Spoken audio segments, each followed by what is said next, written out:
Naniniwala tayo doon sa kasabihan na habang may buhay, may Pag-asa. habang may buhay, may Pag-asa. habang may buhay, may Pag-asa. pagsubok.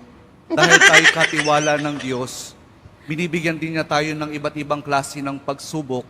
Kaya po doon sa pagsubok na yon, saka pa lang natin mauunawaan na talagang ang ating buhay ay mayroong, habang may buhay mayroong, Pagsubok. habang may buhay may Pagsubok. pagbangon.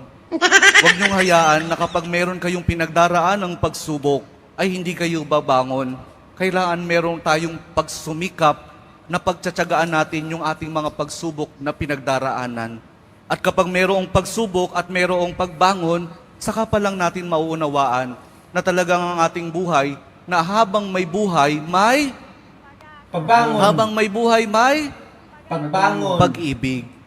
Ang pag-ibig na nagmumula kay Jesus lamang sa ating mahal na poong Jesus Nazareno.